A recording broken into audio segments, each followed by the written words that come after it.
How's it going, everyone? It is Prashan here. We have another episode of Cop or Drop, where we take a look at the newest card coming to Marvel Snap and see if it's worth spending your precious resources and money on.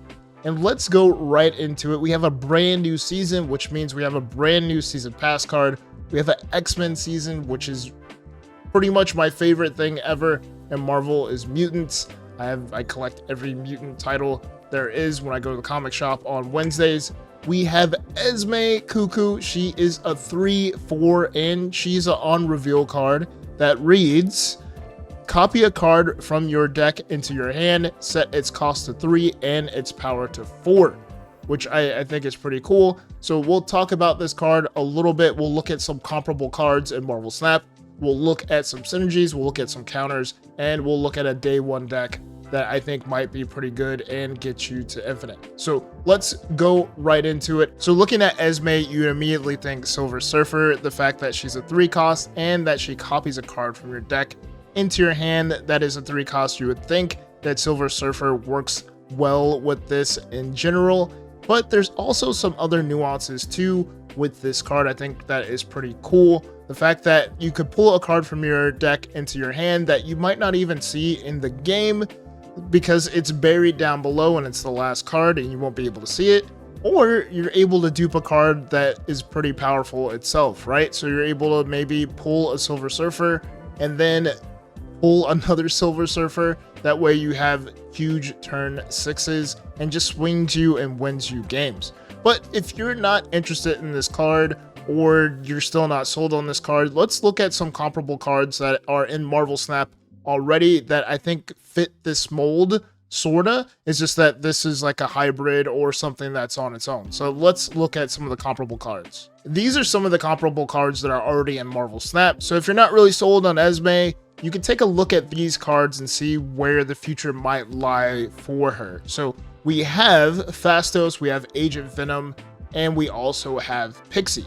So looking at Phastos, Phastos is a 3/4 and he's on reveal, so you give your card either -1 cost or +2 power. He recently got buffed in the last OTA, which means that he wasn't getting that much play to begin with.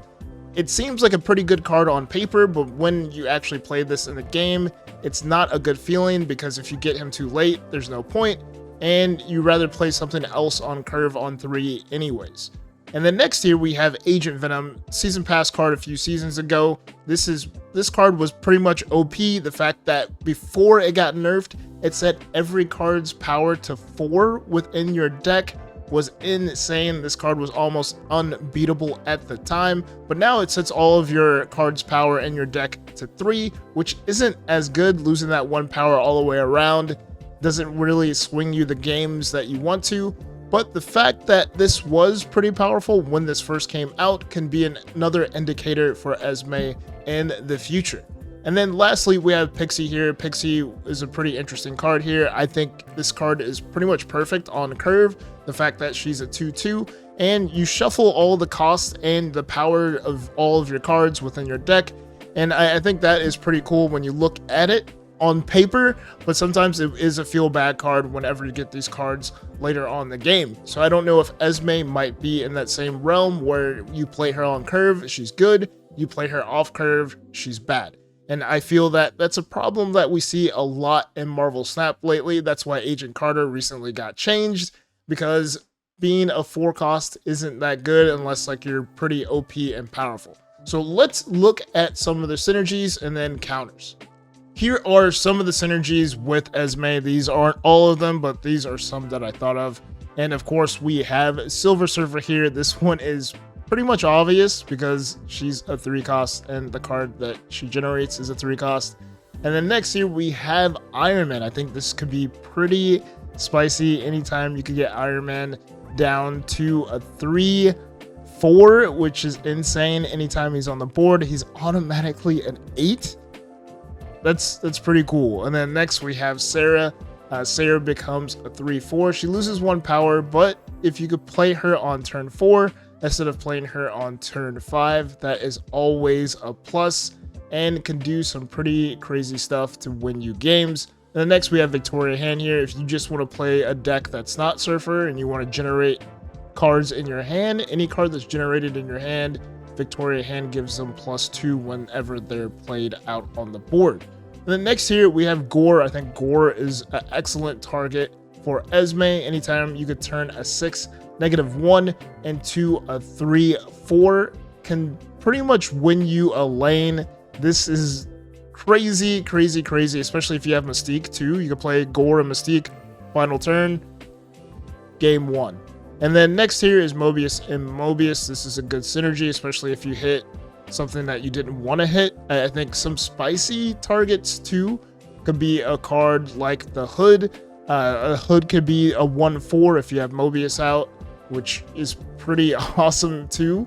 You could think about some of those cards that are smaller, that have low power, that you could give huge power with Esme, like Jubilee. You could think of cards like White Tiger, something in that lane, and I think like Mobius will help out on that end, and then especially going against the counter, right? So if you're playing against Esme, I think this helps out as well, because you're going to see tons of this going into the season. You're going to see Esme being played, and you're going to see counter decks going against Esme.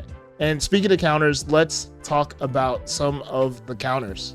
And here are some of the counters I believe will counter Esme. I'm still confused on the whole Mobius interaction, because technically you create a copy of a card, so I don't know if it has the card's original power and cost, and then Esme changes it. I'm still not sure. We haven't seen it yet, so it's all theory time. It could change, and I could take all of this back.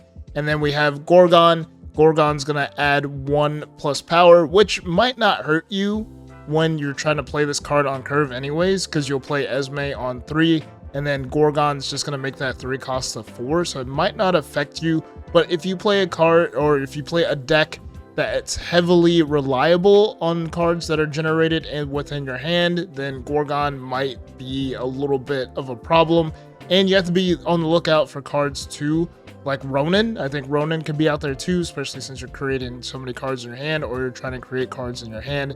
And also Shadow King too, if you're trying to play a Surfer deck, or if you're playing out that copy from Esme, Shadow King can be a problem. I really haven't seen it that much in the meta. Every once in a while it'll surprise me on a final turn. I'm like, oh crap, people still play this card, or they thought about playing this card.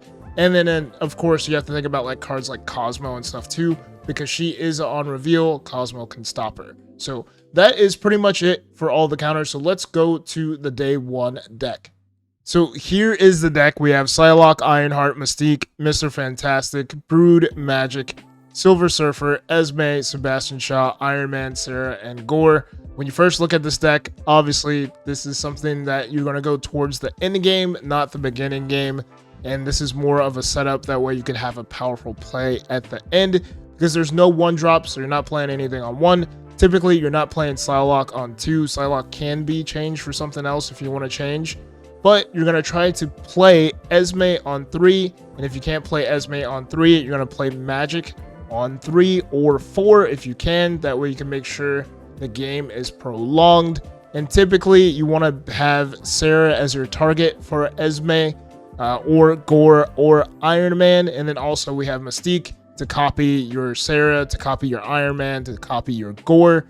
And that is like one of the crazy plays that you could do at the end, especially if you hit one of those cards. And then especially if like Sarah, you hit like Sarah, Mystique, and then I don't know, you could do some pretty crazy interesting combinations. And even if Esme hits cards like Mr. Fantastic, if it hits Brood, that's totally fine. If it hits Ironheart, that's fine. If it hits Mystique, that's fine, because Mystique becomes a 3/4. She could copy your Gore, she could copy your Iron Man.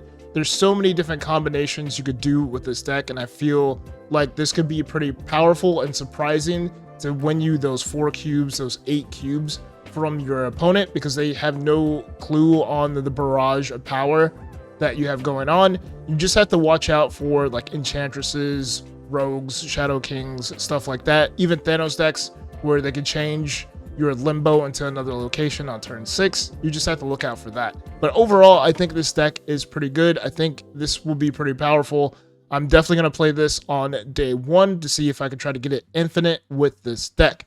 So overall, Is Esme a cop or a drop? I think she is a cop.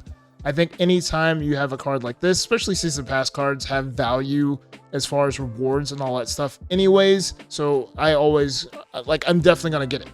But I feel like all the season pass cards in Marvel Snap have been plenty of strong. There's only been like 2 misses in the past few months, but they've corrected those misses, especially with Captain Carter.